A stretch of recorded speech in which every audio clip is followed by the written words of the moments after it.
This is Deau Eyes. Yeah, then I moved back to New York for a while, and then I somehow broke the New York addiction and came back to Richmond because so much was happening. And every time I would come visit, there was so much music happening. And my friends were all like, you can play a set at a brewery and make $100. And I was like, that is incredible. And so I came back, and that's what I started doing. And yeah, it's funny that that's like the thing.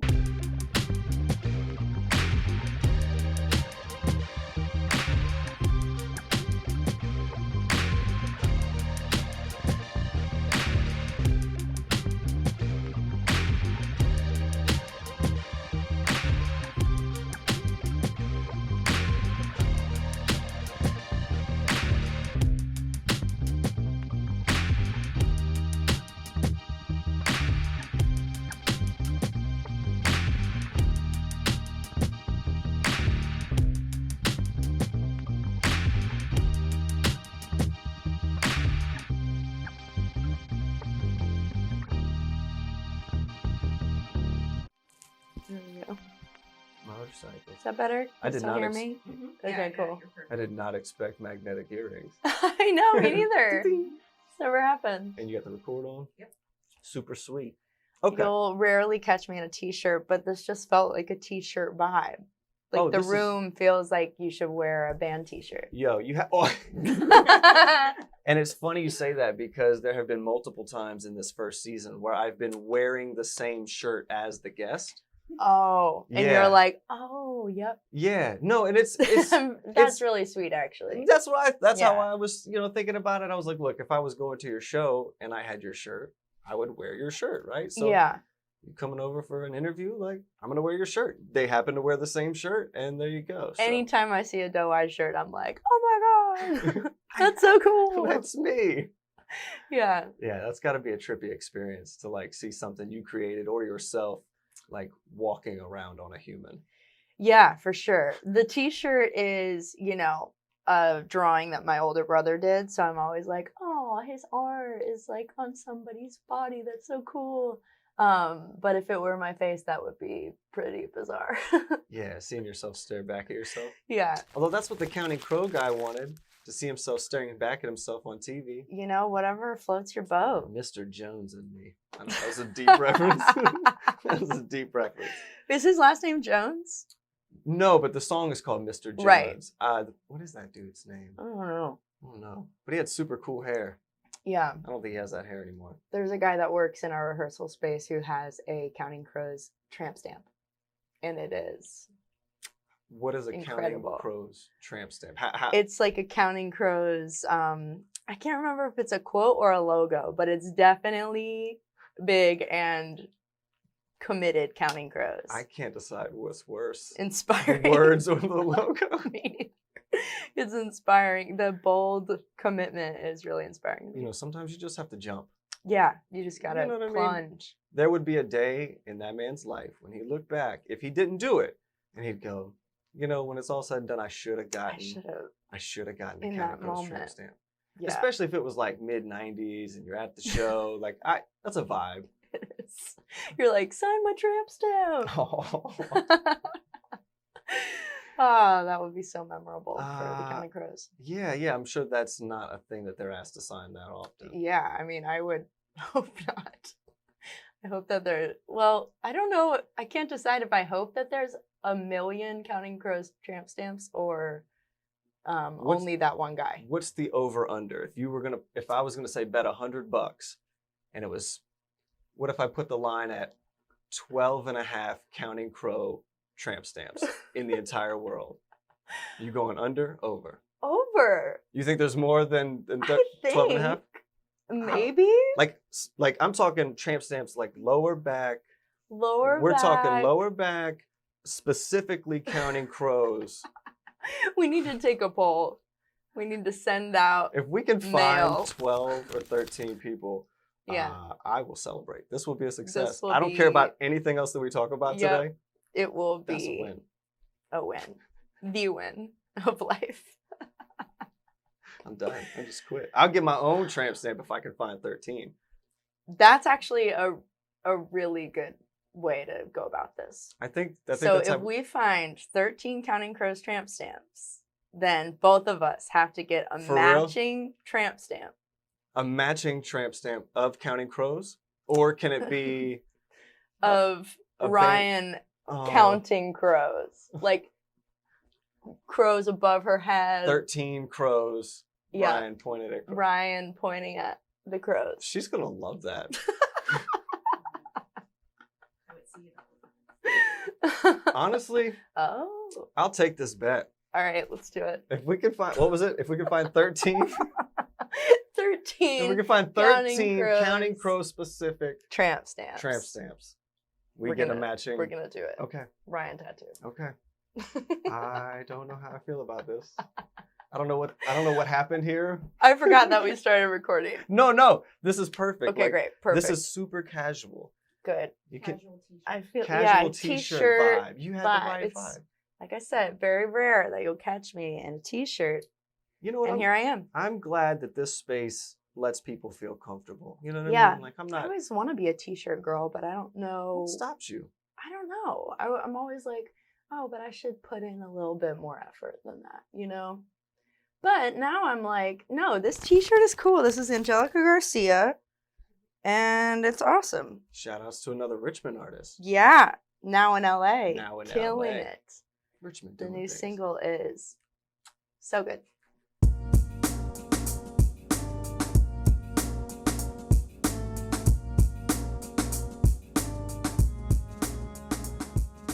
Do you remember Bullets on Broad? No. The burger place? No, explain to me bullets. Okay, Bullets, talk about a Richmond smell, R.I.P. Bullets. But the Richmond smell, it was like char grilled, extremely like potent beef hamburgers.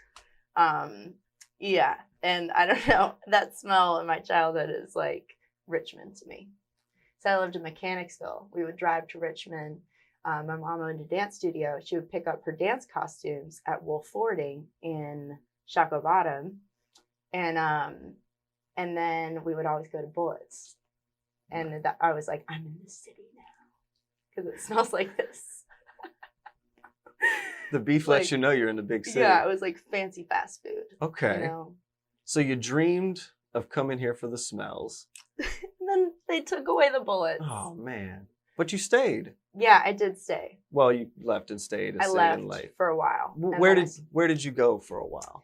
I first went to Norfolk, went to dance school for a semester. Then I went to New York for 3 years.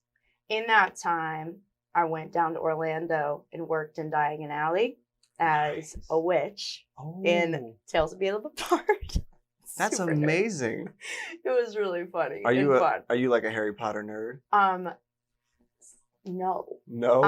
Okay. But I pretended like I was. Okay. In order to get the job. All right. Well, no quizzing here. Great. Yeah, I what was a Hufflepuff, right? You probably nailed it. No, I think I took the Pottermore quiz because I was like, I better know my stuff if I'm gonna be in this world. And I am a Gryffindor. Oh, nice. Yeah. Good for you. Thank you. It feels like an accomplishment. It is, sure. in itself. I feel like it's respectable, maybe the most respectable one. No offense, anybody, Ravenclaw, Slytherin, Hufflepuff, everybody kind of knows. I love Hufflepuff. Let's be real. Yeah, I love everybody. I think they do their own thing, you know? They do. They're usually the most personable, likable, funny, fun. And you said you didn't know anything about Harry Potter. Mm-hmm. Yeah, I do now. Okay. So that was really fun. But then, then I moved back to New York for a while. And then I somehow broke the New York addiction and came back to Richmond because so much was happening. And every time I would come visit, there was so much music happening. And my friends were all like, you can play a set at a brewery and make $100. And I was like, that is incredible. And so I came back And that's what I started doing. And yeah, it's funny that that's like the thing that I was like, okay, yes, I'll do the breweries. It actually started with my mom. Like, I went grocery shopping with her and was starting to see all of all the options that are out there. I just was like, yo, like, I can make all kinds of pretzels. I would come up with a bunch of cravings and then start selling them at work. Like, I spent a lot of time like making sure every detail is like perfect. I just knew whatever was gonna come out was gonna be real, because like I live and breathe this like handling creations. It was really important for us to be able to provide something for our vegan community, gluten-free community, our sugar-free community. The pretzels are like pretzel ladies. The cake pops are lady cakes. So just kind of trying to pour into that feminine energy, and that, you know, I can have kids and still own my own business. Like, I can do it all.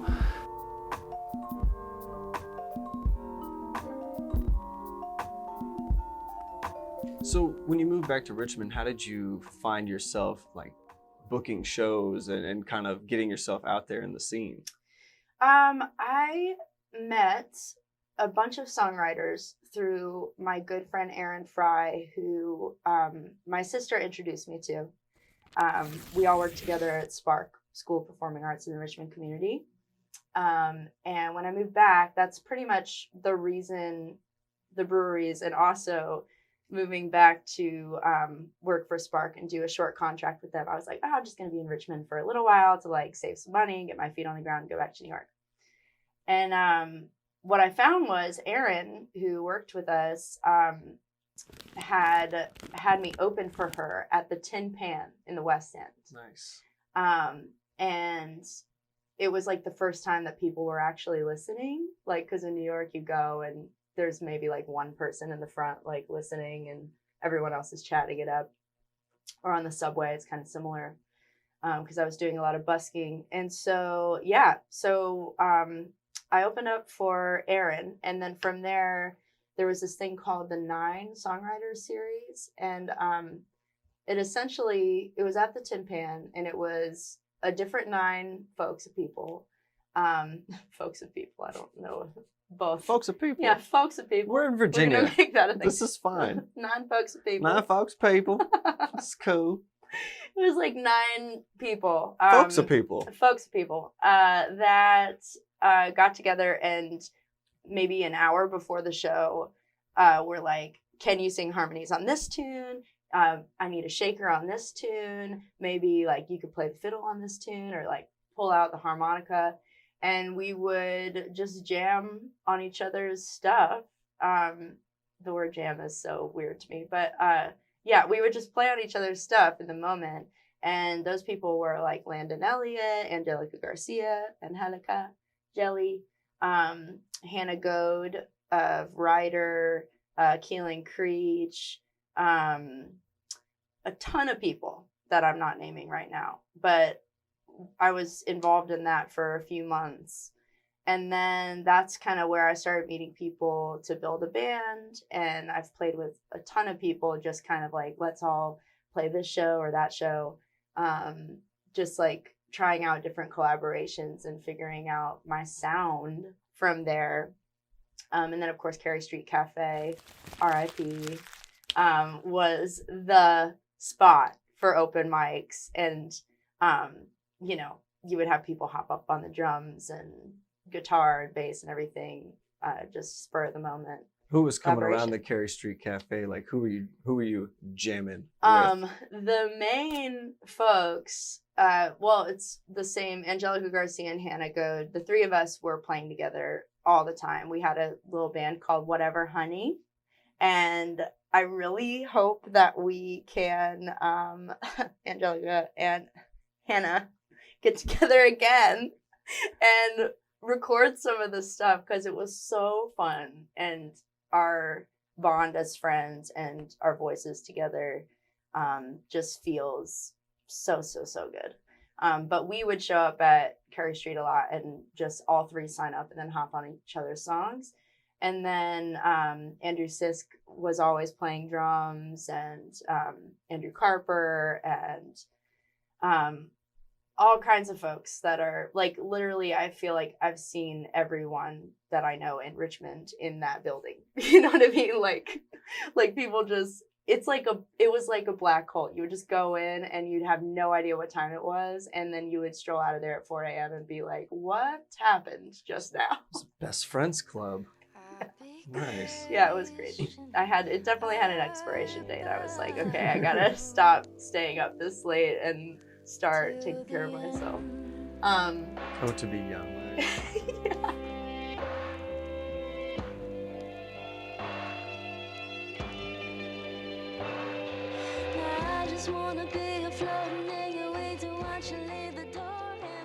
You know, that was my bread and butter for a while, just like going and playing and listening and watching other people and how they play, getting ideas, getting inspired. I think that's what I feel the most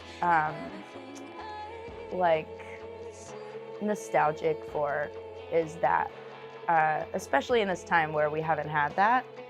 Even now, you know, I like to show up at Post Pub.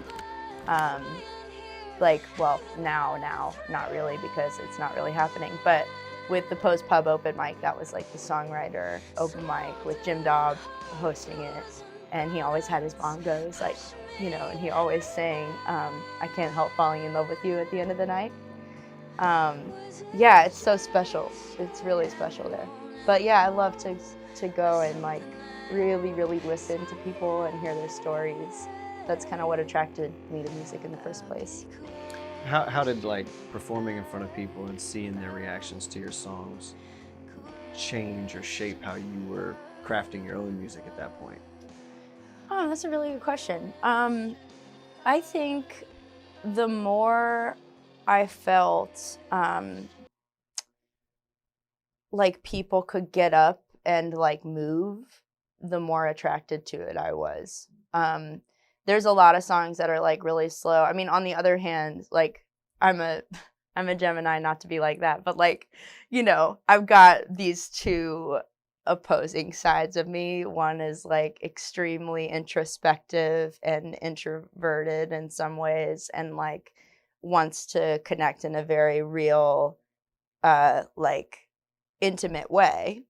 And then the other is like, I have like my mom was a dance teacher, a dance background, like Zumba instructor, let's go vibe. You know what I mean? So there's like this feeling of physical energy that I always crave and want from audience members, but then at the same time, this like emotional thing as well. So I think like when you see people really connecting or like singing the words along with you or something, it's like, oh, I want to make more songs like that. But also, you know, if you're able to sing and play in a small room of people and feel them listening to you and being moved with you, that's also really magical. So I think both sides, I try to feed both sides as much as I can. You hear that, kids? Balance. We try. We try to balance it out. Right? You can't stay up too late. You have to sleep some. Gotta sleep. Balance. Yeah, I'm working on it. You want to have like a dance party? Yeah! Oh, awesome. Ooh, ah, hey, hey, hey, hey. Hey, you like a dance move? You like a dance move? Hey, oh, we're synchronized, bro. Look at that. Oh, we're out of here. We tricked you. So now you're in Richmond, you're performing, you're working on your own music. Mm-hmm. How far along after that did you start working on your debut album, and how did you like go about putting it together? Well, I was writing these songs. Obviously, your debut record is there's always like, you have your whole life to write your first album, and then your second album, you're like, oh God, I have to do this in such a short amount of time. I have my whole life to do that one. How am I going to do this? But the first one, I got to a place where I knew I was going to make a record at some point. I wasn't set on going into a fancy studio or spending a lot of money.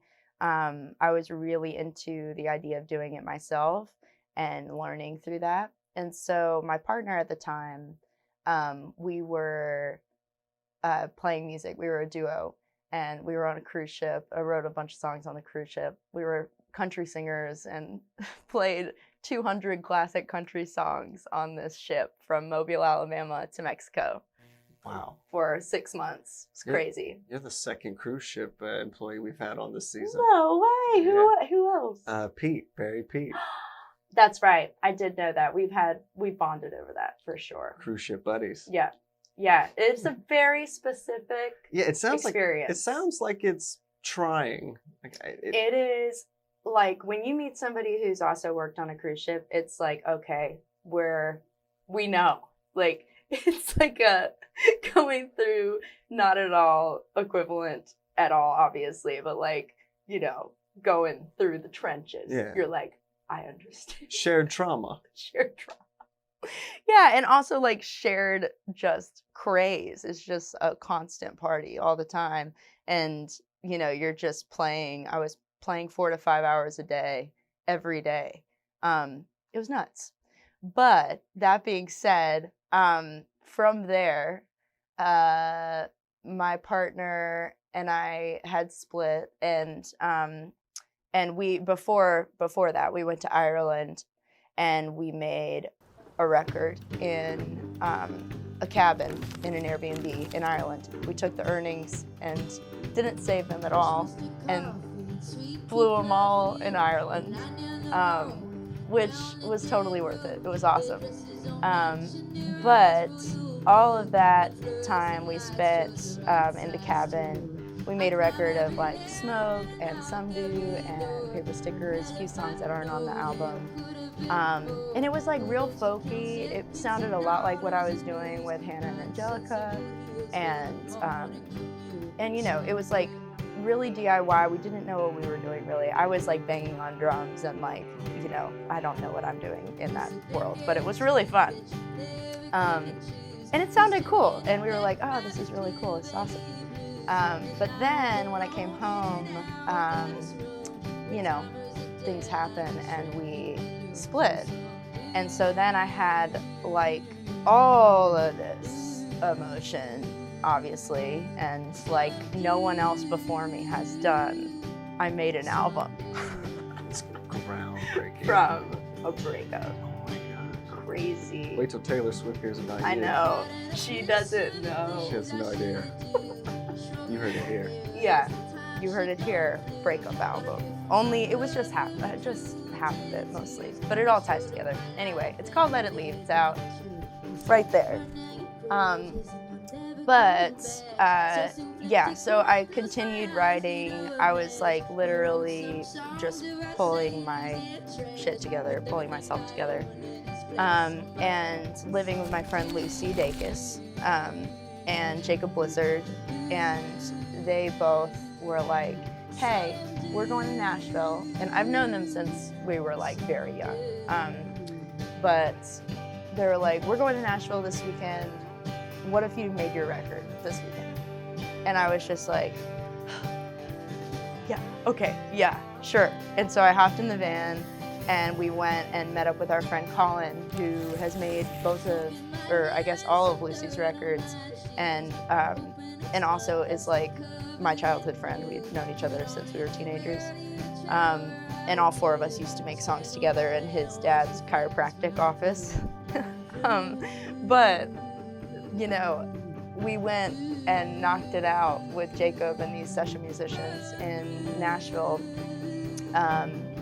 And it was like the most joy I had felt in that moment. Like, I know it's like so, for anybody that's gone through like deep loss of love and like something that you thought was gonna be like the one and only forever.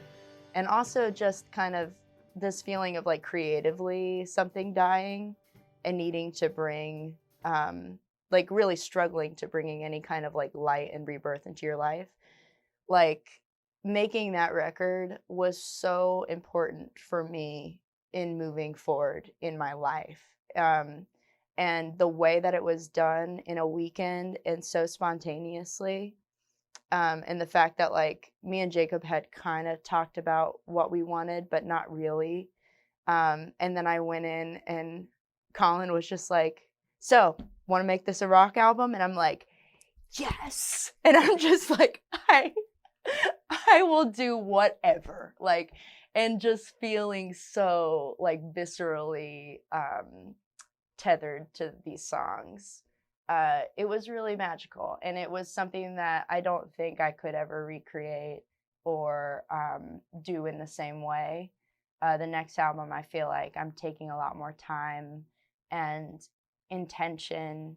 But this one, it was what I needed to move forward, and it just so happens that it's now everything to me, you know, and like it's my career and my connection to others. And I feel really grateful for anybody who's listened to it, because I feel like there's another level of connection that you can have with people when you go through something that is so painful, and knowing that everybody has lost something or somebody, and like, and so much worse in so many different ways and mediums, and you know, like, just, yeah, it feels good to share it that way for sure.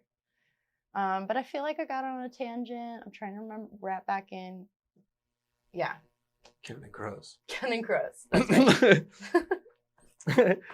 No, that's a great answer, I think. I mean, honestly, like I like Cool. talking to people about, you know, why they make the project, like what it really meant to them. Like, Yeah. you know, a lot of times, well, not all the time, but in that instance, like that album had kind of been brewing for a while, but it was like that instant moment of like, yeah, we need to do this, that really set the tone of how you delivered it, right? Totally. It's also kind of like in the movie Wedding Singer, when Okay. Which part? Okay, so when Adam Sandler is singing, you know the part, the love song. Oh yeah. Where he's written the love song, and then halfway through he's like, I hate you, or something like, you suck. Something. So I hope you die, or I something hope like you that. die, yeah. Yeah. Yeah, that's kind of how I felt about the album. Mm. Where I'd like written this really sweet, folky, like wholesome, adorable thing. Okay. And then this happened, and it was like unleashing the beast. Like, even in my vocal quality, I feel like my vocal quality has changed from that experience. It's so weird. But like when you go through some shit of like, oh my God, this isn't what I thought, and you're just like, here is everything on the table. It really changes a thing, just like Adam Sandler.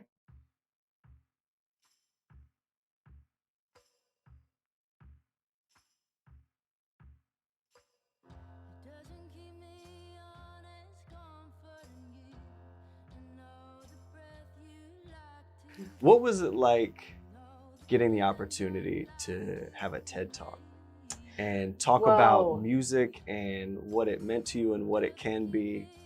And then we'll talk about performing with DJ Harrison too. Okay, cool. Yeah, it was a true honor, the TED Talk thing. And also, truthfully, in safe company with all of you listeners and you and these posters, terrifying. It was very scary to me. But you did well. Thank you. Thank you. But no, honestly, above all, it's something I never thought that I would ever get a chance to do. And it was TEDx Youth, which made it even cooler for me, because I love the idea of young people hearing, like actually caring and listening, and making their own opinions about things, and teaching us. Yeah, so it was awesome. And the timing was crazy, because I was writing it right before, like literally right before the election results. And it's all about, you know, like how I feel about being someone moderately in the realm of like Americana music. And what Americana, or what the American experience means to me, and how I see it. And I think I wanted to deliver this like hopeful message to comfort myself and everyone that would be listening. But I was also afraid that we were going to get another 4 years of scary stuff. You know, so yeah, it was a whole lot of feelings.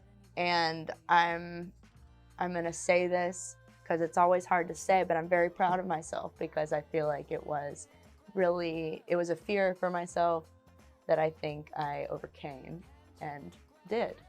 And there wasn't an audience either, so that, as much as that sounds like it would be less scary, it's weird to not have a response, you know, to play a song through a screen or like give a message to a blank wall. You're like, I hope this is okay. like, you know, and luckily Rhiannon, who runs it, is like absolutely an angel, and it was a very special experience because she hadn't experienced live music at all in the pandemic, and neither had I, with the exception of like me and Aaron Lunsford in our backyard, like playing for each other and crying because we hadn't heard another voice. Yeah, but that was very special. The whole thing was really special, and I feel really lucky to have had the opportunity. What was, ooh, excuse me. What was the part that like made you nervous? Because you've performed in front of people now. Obviously, you said this wasn't in front of anybody, but yeah, what was it that kind of threw you a little bit? I think the TEDx umbrella, you know, is a very prestigious thing in my mind, in my eyes. And I'm someone who very openly, like, I consider myself an intelligent person, but I think that has taken a lot of my own like mental hoops to come around to thinking that I'm an intelligent person. Because growing up, you know, I didn't get great grades. I didn't graduate from college. And yeah, and that wasn't because I didn't do well in college. It was because financially I couldn't swing it. And life kind of moved me to New York City, and my dreams and my fire and my heart. I was like, I don't want to be in the classroom anymore. I want to like be in the world and listen to stories and listen to people and travel and experience this and not hear about it in a class, you know? Yeah, so I think being someone who went to public school, you know, and I left early and homeschooled to finish with like, you know, a standard diploma and community college and all this stuff. Yeah, it hasn't been like a clean cut road to feeling like very confident about my status.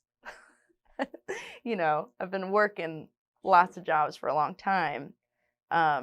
Not because of flakiness, but because of literally like needing to work to live, and also not having like a degree to go or a desire to go and get like a 9-to-5, you know what I mean? So yeah, when being approached to give a TED Talk, I was like, me? Like, you want me to give a TED Talk? What? And then I was like, okay, no, Ali, it's fine. Like, you got this. It's okay. They asked you for a reason. They asked you for a reason. You wrote this song. You actually wrote it for a reason. Like, it ended up being good. Somebody told me, like, people don't ask you to do things that they don't believe that you can do, so you should trust them. Which really great advice. I don't always listen to that advice. I definitely don't, but I'm trying to remember that. Mm-hmm. You know, it's like they asked you to come out because they knew you could do it. I'm gonna pocket that. That's true. We're gonna put that on the tramp stamp. Tramp stamp, definitely.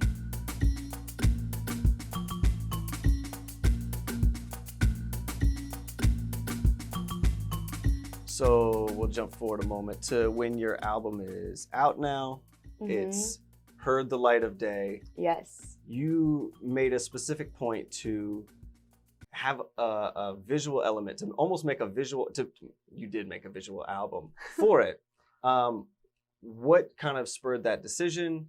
And I know that you made it with your brother. Like, what was the process of this? Like, how much fun was it? Like, oh my God, it was the best time of my life, honestly. And I hate to say that because it was so, sometimes the best times in our lives are because there's something else countering the fact that it's like, you know, like it was the light in the darkness. You know what I mean? The balance thing. It was truly, that experience was so special.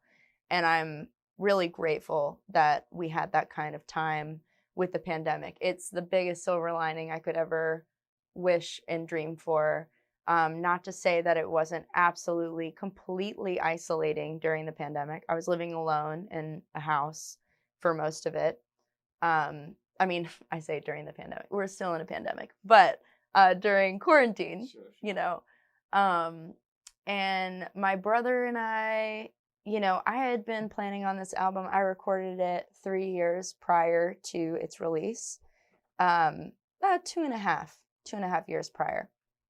And the reason why I took so long in releasing it is because it was first of all, the most valuable thing that I have ever done. I put the most money into this thing that I've ever put money into anything ever.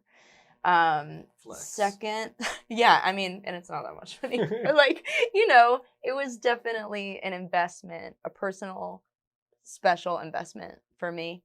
I really believe in it, and I believed in it, and I didn't want to just put it out on Bandcamp and call it a day. I wanted to have a plan and people and other people who believe in it, because I feel like with music, what I've observed just generally with every single person that I know is that when other people believe in your music, that's when things start to happen, right? Like even audience members, if you have an audience that's like, this is good, right? And they're like, oh, you think it's good? I think it's good too, you know? Because people are afraid of asserting their opinions a lot of time. I'm even afraid of that. So having a team of people was really important.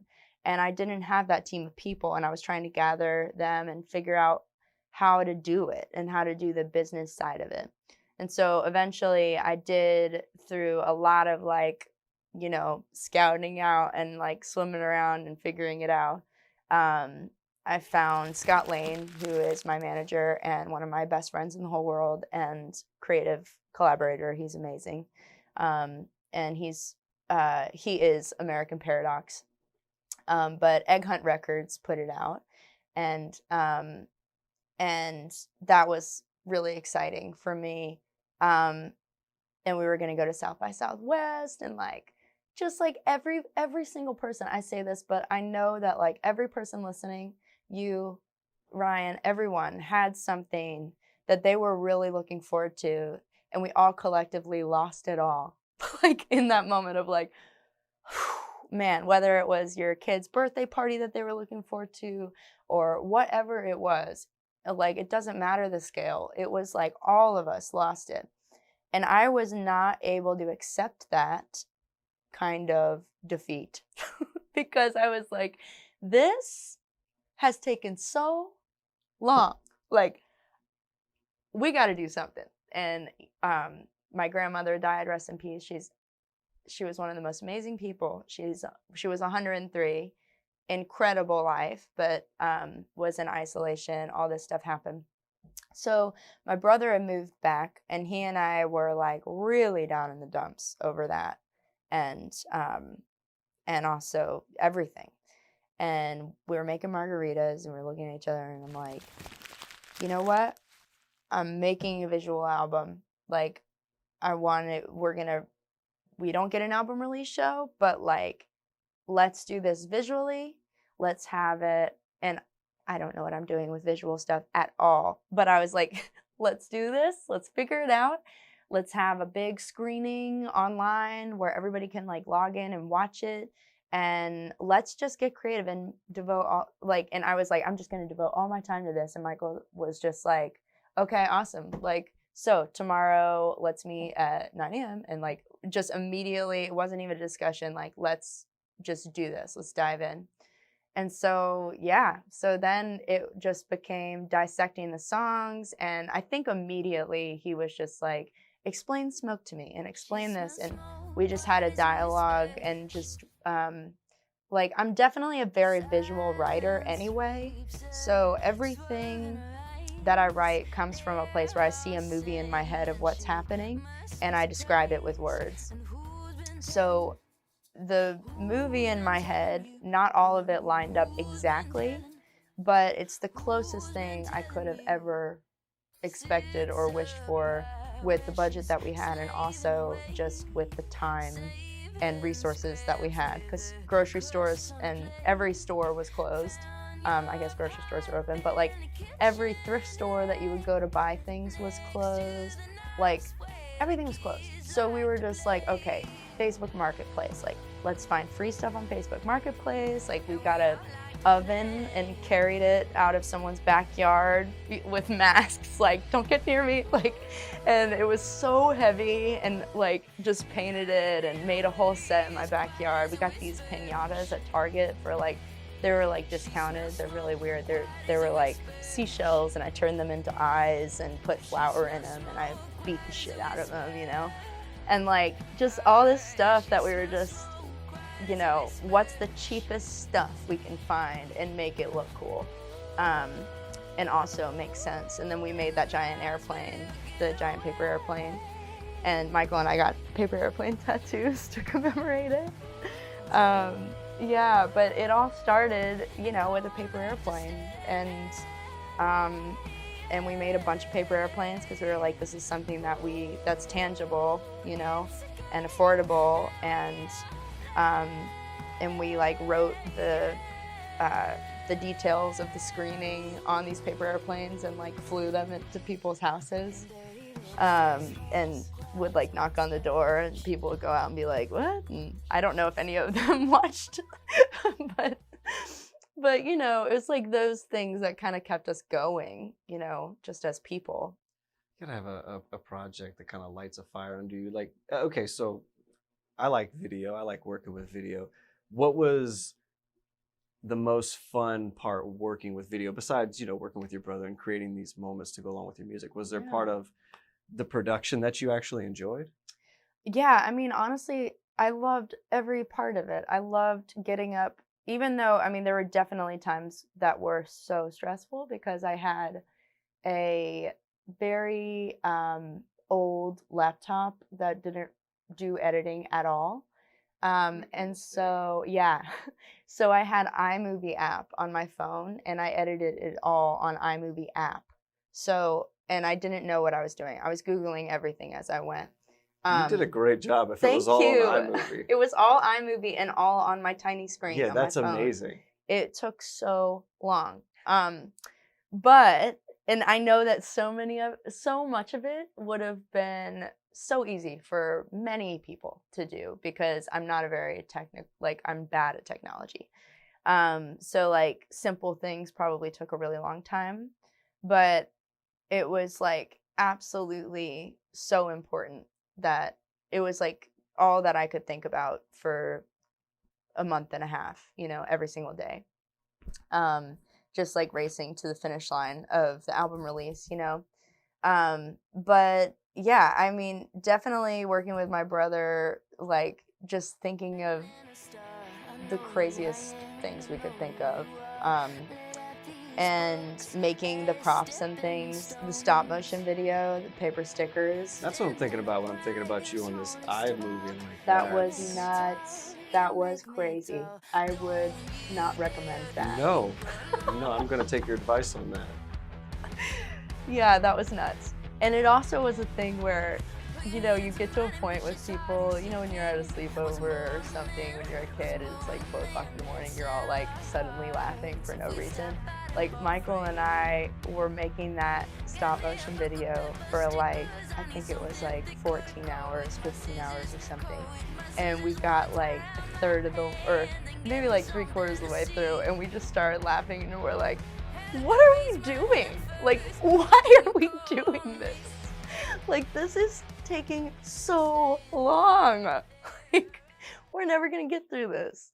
And then we did, and it was really cool. That's the kind of stuff that feels so good when you figure something out. I think learning a new skill was honestly really fulfilling too, of like editing, because I'd never done anything like that before, like any kind of editing. And I know Michael is like my brother. He's extremely smart and like a visionary. Like he's just this creative, like when you're talking to somebody, you've been smoking weed and they have all these crazy ideas, like that's I don't know you don't know anything like that.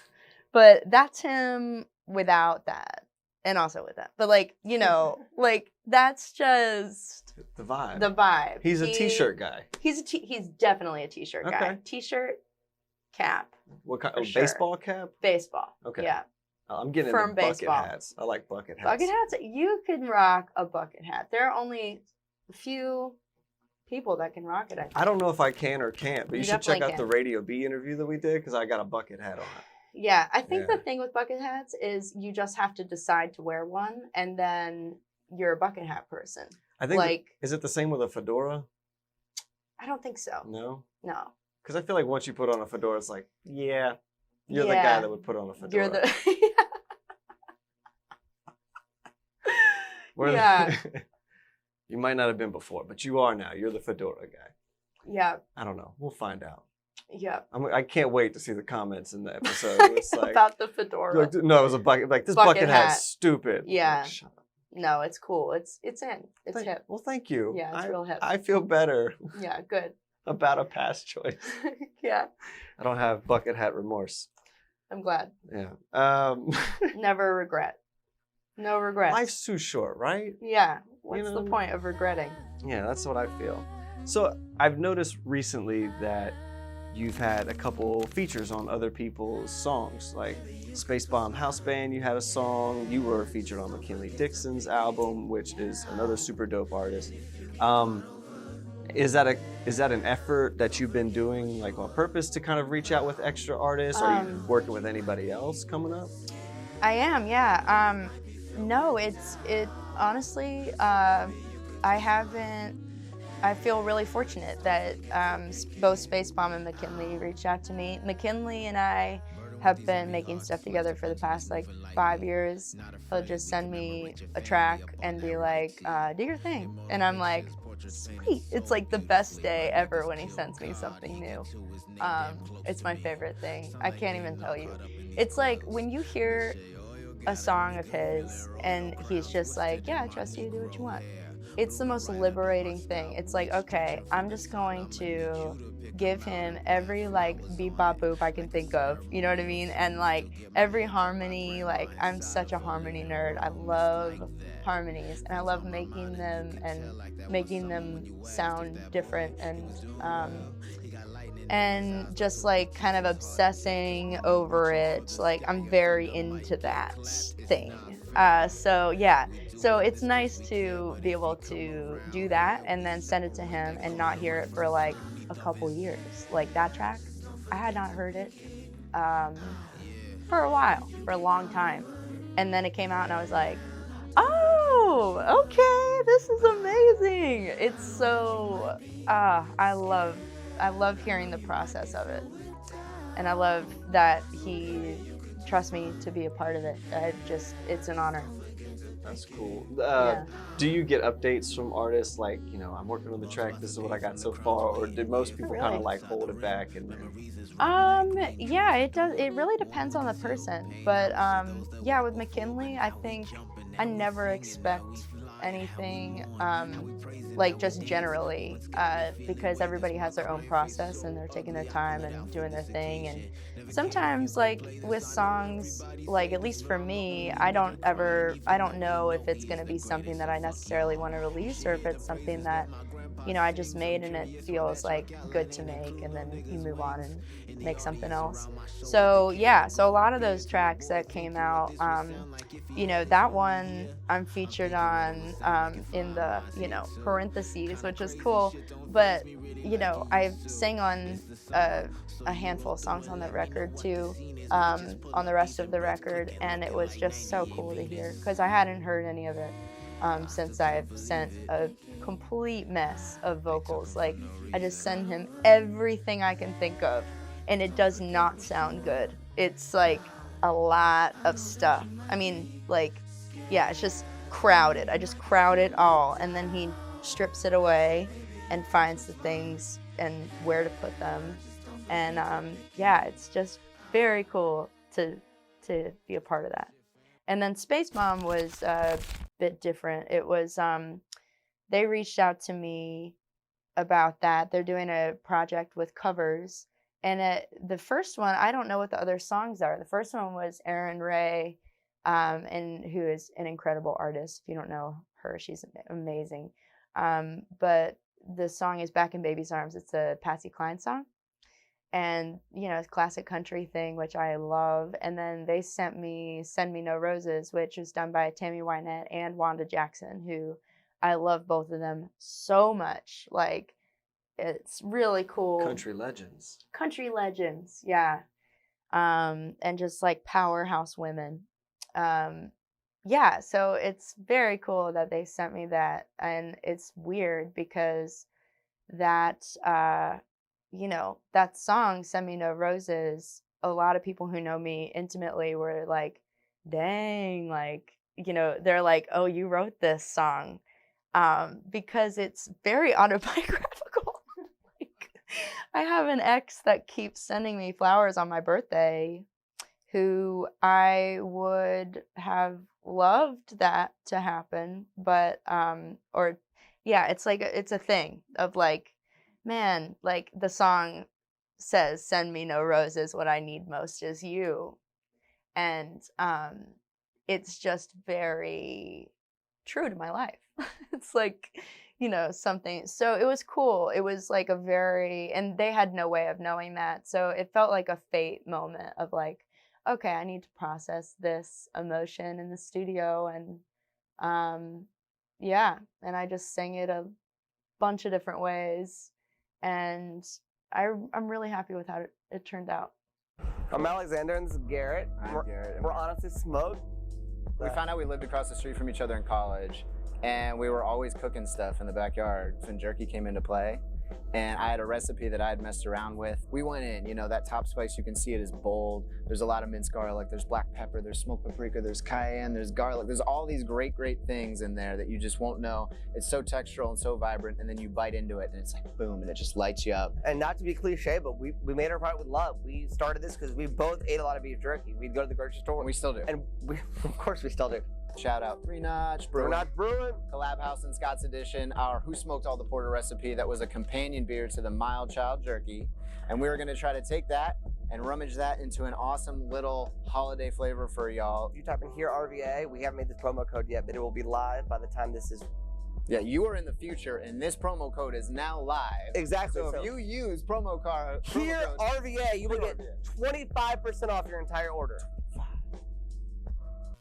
So when you record vocals, you say like you kind of put everything in there, and then I'm sure like you track it out and send it to whoever, and allow them to kind of shape it. Oh yeah. Have you always done your vocals like that? Yeah. I think for my stuff, it's kind of like that. I try to get it all in for my own stuff. Like I try to get it one take that's just really good.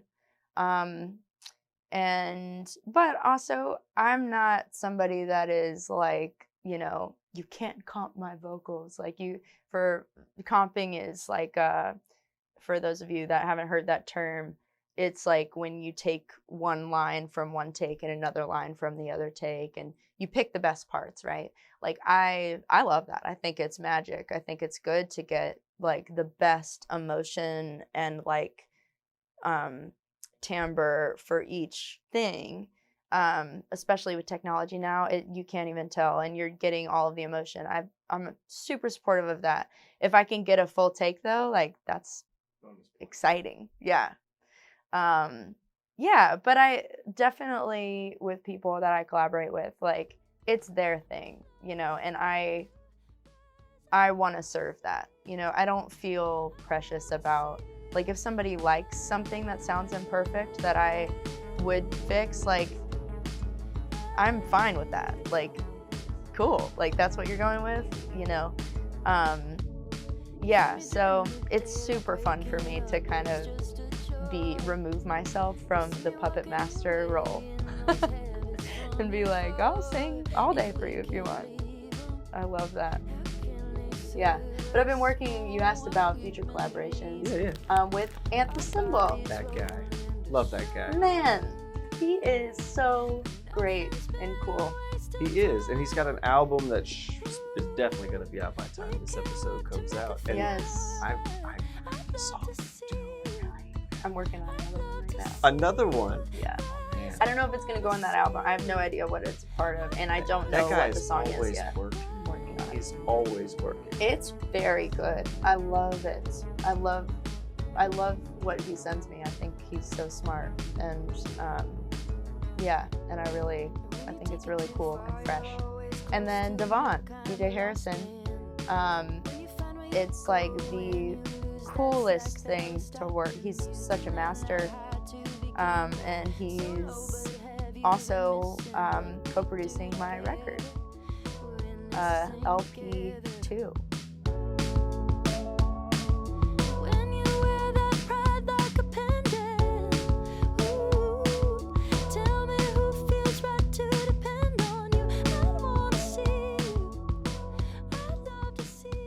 I'm so pumped about album 2. It's called Legacies, and it's produced by Scott Lane and DJ Harrison.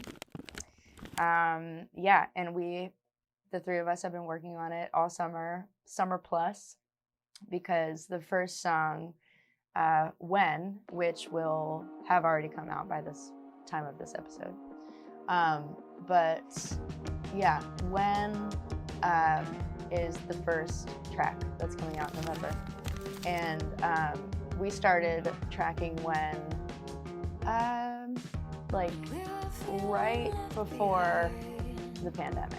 So like right before, like, we were gonna bring the demos to South by kind of thing. Like, and we started that in Scott's old studio next to Hardywood, and recorded the vocals, and the vocal track of that is the only thing that's pre-pandemic, which I think is really special to me. I love that little nugget. It's just for me, but like it's just like this remnants of that space, and where Scott and I started working together and collaborating.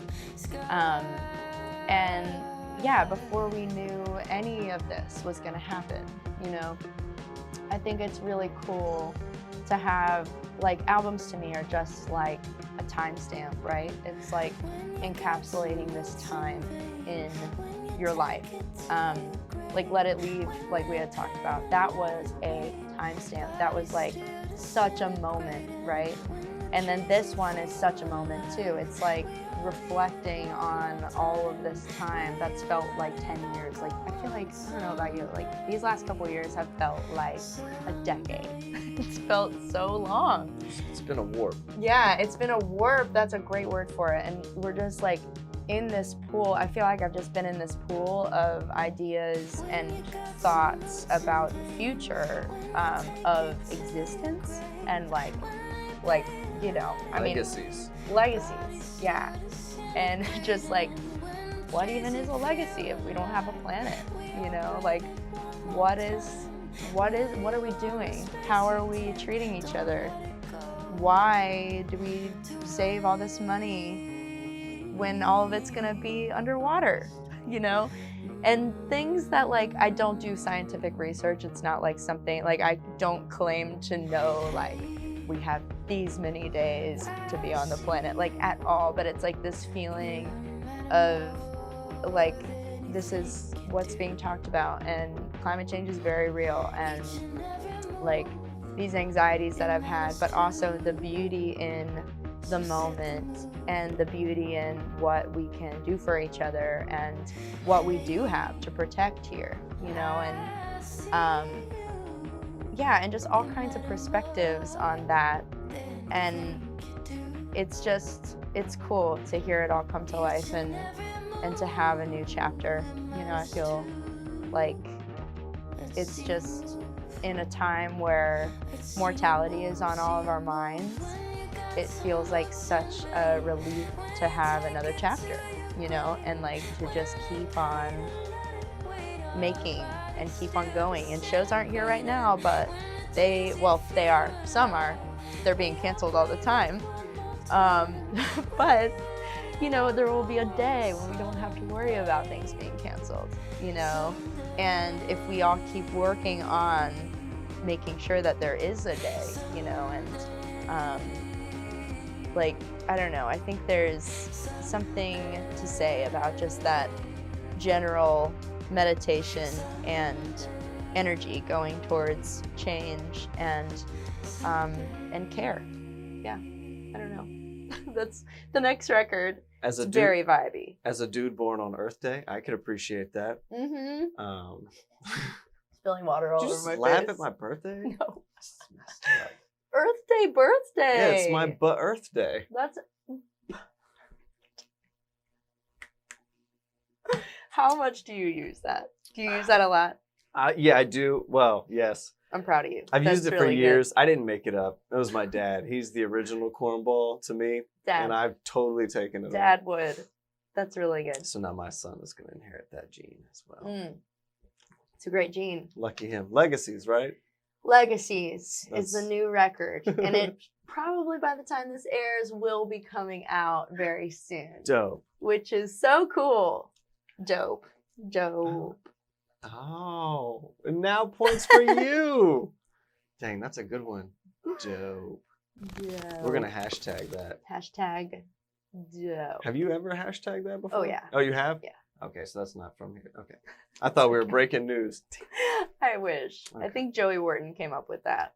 Shout out the- to Joey Wharton for that. Yeah, Kickstarter I did many moons ago had hashtag dope and donation. Oh man, Yeah, that's good. yeah. It turns out you can make lots of puns with Thibodeau, Sure. Deau Eyes. Mm. Yeah. That's good. That's good fertile ground there. Yeah, it is. For sure. I wonder how many people just got the name. Did you just get the name? No. You knew it. Yeah, I knew that. Okay, cool. Uh, Most people. I'm hip. Yeah. You're so hip. I know I what the- feel I like know what the some of kids my say. very best friends, like best friends, have been like recently. Oh, and I'm like, oh yeah, got you.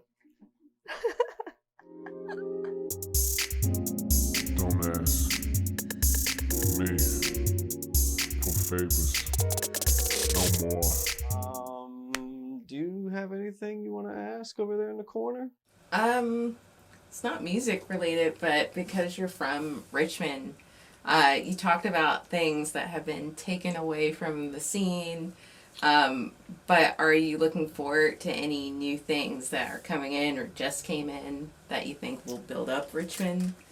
Yes, definitely. I think that's an awesome question too. I think Richmond has so much to look forward to, especially now that we have a newfound sense of community outside, and like the rallies that were happening with Black Lives Matter last year and the community around that monument, which Robert E. Lee, gone You get the back deuce. as of just Back now. deuce and a front deuce. When this comes out, people are gonna be like, oh my god, yeah, that happened forever ago, so yesterday. But Sure. no, it's never gonna be yesterday. It's a wonderful thing that happened, okay? I'm not discreet about how I feel about that.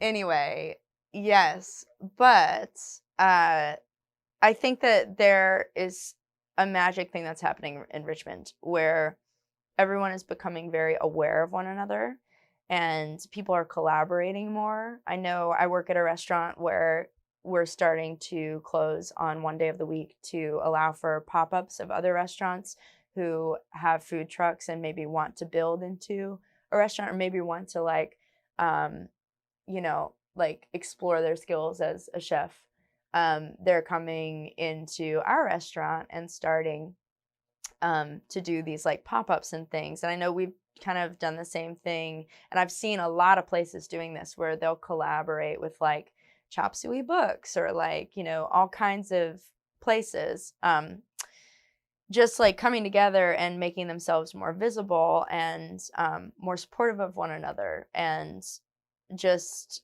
I think that kind of community, I'm looking forward to seeing how we can grow in that way, and how as artists we can tap into what's happening in our community and connect further. You know, I think that's happening all over the place, and people have had time to realign with what they love and what they need to do in this life, you know, like what their passion is.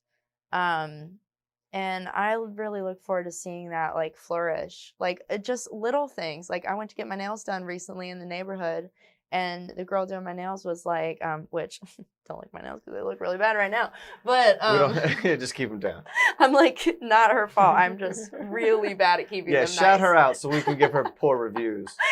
She's awesome. Yeah, but she was just like, yeah, I could not handle my healthcare job anymore, and so I decided to go for what I love, and I love to do nails, and it's my art, and I'm devoting my life to it now. And I think there's just a lot of stories like that. So I look forward to just seeing more people flourish and collaborate. And like all these collaborations I'm doing with DJ Harrison, Anthe Symbol, you know, McKinley has always been remote. Space Bomb, like all of this is out of the pandemic, and knowing that we can connect on the internet and be like, I'm going to email you this song. Can you send me back, you know, this stem? And people are so respectful of each other's time and like the creative space that you need. And yeah, I think there's a lot of things that are going to feed into this renaissance of sorts that we're having after this pandemic. I hope so. I hope we all planted seeds, and I think so. Some comes from it. And look at this. This is one of those seeds for sure. My gosh. Yeah, this was fun to make.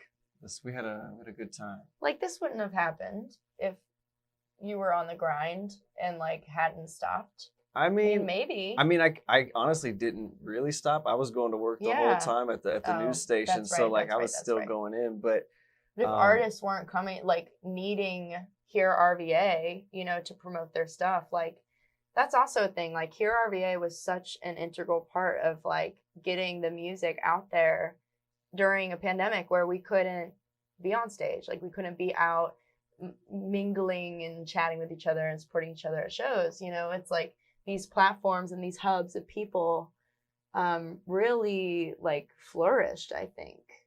I'm glad that we're playing our part. I mean, I think that the talent is here, and it just needs to be like showcased in the right way, or you know, digitally put in front of people, since you couldn't be at shows. So yeah, exactly. Yeah, we all have a part to play, right? You know? Yeah, for sure. So I think it's cool, and I appreciate you coming and being here and being part of season 1 of Liner Notes. Oh my gosh! Yeah, season 1. Super fire. And then so cool. Ryan's bringing your super swag gift bag.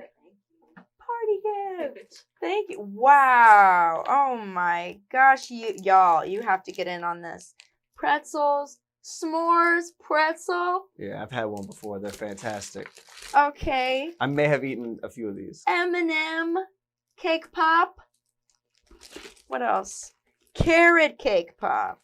Well, you're good. She knew the flavor right from the look of it. I know. Oh, it's got carrots on it. Look at how cute it is. It's only a true carrot cake lover that like knows what it is. Oh, I love carrot cake. Good cinnamon in that. M&M pretzel. You got all the things. Honestly smoked craft jerky. Urban Original. The OG flavor. That's what the kids say. They say the OG. And I got a card. Can I open it? Sure. Okay. Oh my gosh, you guys. So you're not allowed you to. Shouldn't have. But I'm glad you did. Oh, Look at these cards. She's the Can I buy artist. some of these cards to give to people? I'll give you some. They're awesome. Oh, it's so colorful. Thank you so much.